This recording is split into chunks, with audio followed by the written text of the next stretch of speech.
Good evening, everybody. I had a bit of an early Christmas present from my friend Jeff in America, and I wanted to show it to you because it involves coffee, but it's a little bit unusual and some of you may not have seen this before.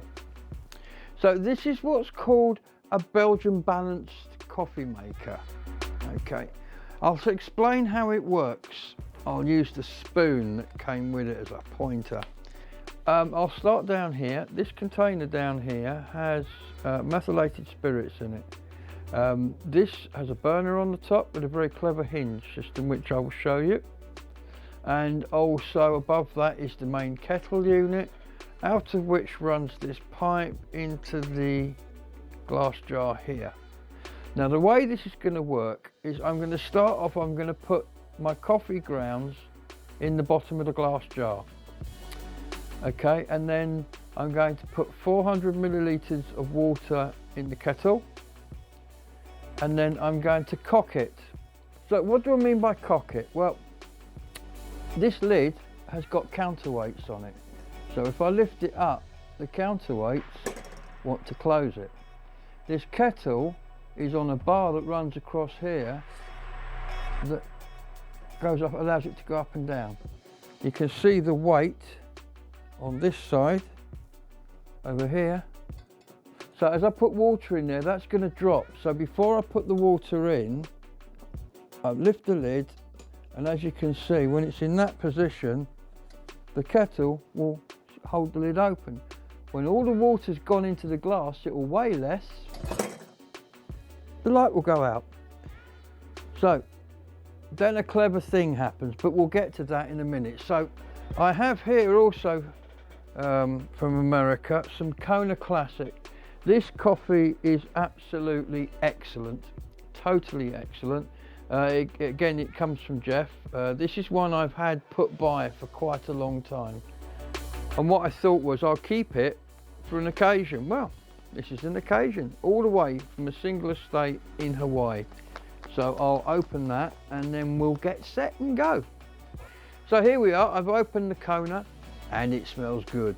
Now quantities, this is out the box. I've not used this yet. The box is down there somewhere, and this is my first time of using. As you can see, the filter there is completely untouched.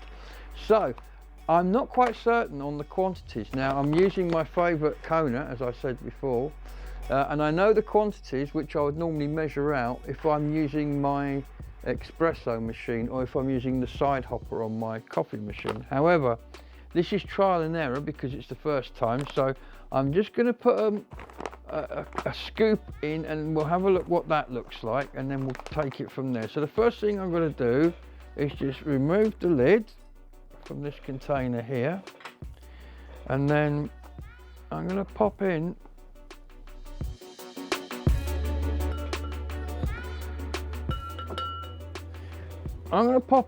two of these scoops because I'm a fan of strong coffee and I don't know what I'm dealing with here. So there we go.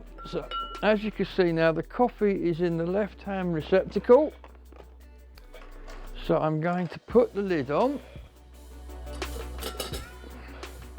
And now for the fun part. So I'm going to undo this little stopper at the top, and I'm going to fill it with 400 milliliters of finest clear water.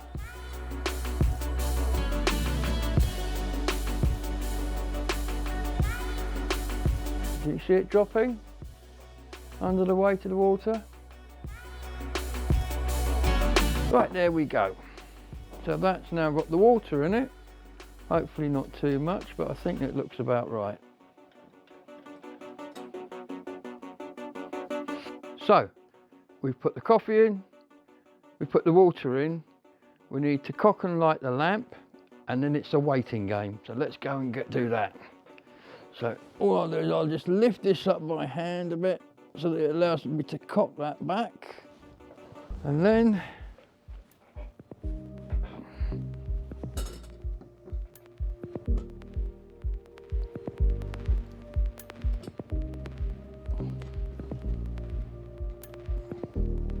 There we go. We got it lit. So that now, hopefully we just sit here and wait. This will heat up the water in the container on the right, transferring it to the container on the left. At this point, I would just like to say a big thank you to my mate Jeff in America for sending me this. What a wonderful Christmas present. I can't believe it. I had actually never seen one of these before this arrived. Now, I've got one. The great thing about this, of course, is if we should have a power cut, guess who has the coffee? Well, at least I say that. This thing hasn't worked. I haven't seen the thing work yet. I should point out, inside the glass on the left where the pipe comes down, you can see there's like a cloth bag. Underneath that is what looks like a tea strainer. It's perforated disc into which the pipe feeds. You'll see why in a minute. The action of this requires that to be filtered. Interestingly, this has a hook. You could put this up on a chain hanging it from the ceiling and just let it down when you need coffee and then send it back up when you're finished. These things largely date back to the 1830s in France. I believe, particularly around the Lyon area. Across the years, several people have updated the idea. There have been ornate versions, there have been cheapest chips versions. But the principle is the same. It's the counterweight of the water moving from one side to the other forms the process. And it looks very attractive in the room. It makes a nice ornament when you're not using it. And I suspect some of these do end up as ornaments, because unless you're really into your coffee and you don't mind going through the process, shall we say, this is probably one of those presents that would end up on a shelf, but not here. This will be used. Every YouTube video that you watch about these says the same thing, that it takes a bit of practice. So I'm willing to put the practice in. I think it's a nice thing to do of an evening, you know, because you can just turn everything off, get rid of all your electronics and just sit down with this, make a nice cup of coffee and enjoy it. So maybe I'm going to start doing that. But let's see how this one goes before we make too many plans.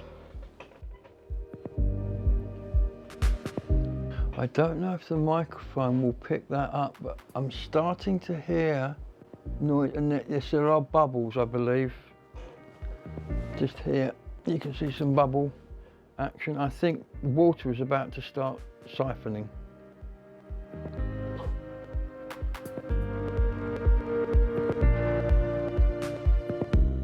Oh, hello. Can you hear that? Look, there it goes. Here it comes on the left. Right, now everything's going to start happening quite quickly now.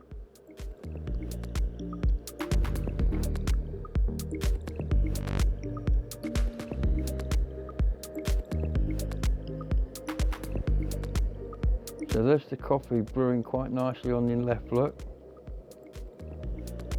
See, it's starting to move, It's lightening up.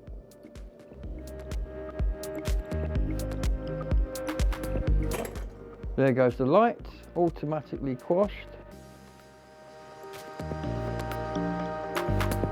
Right, now that will now sit there for a second or two. That's just, the coffee's just doing its thing and turning from coffee dust. Look, there it goes. See what's happening? As everything cools down, it's sucked. The coffee liquor is drawn into the container on the right, which was the kettle, but now contains the coffee.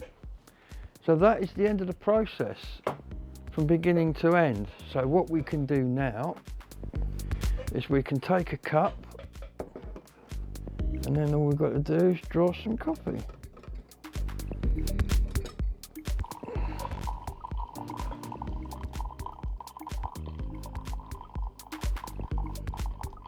I reckon this is going to make about 1 mug of coffee, which is what I drink each time I have coffee, so that's quite handy.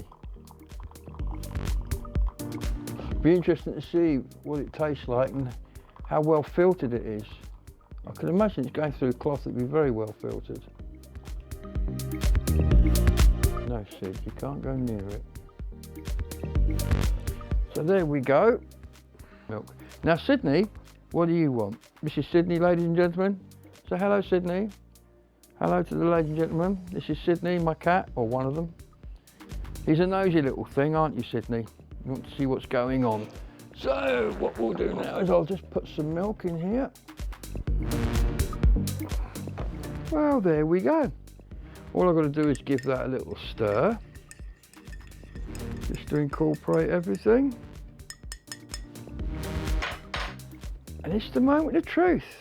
What does a Belgian balancing coffee maker make coffee like?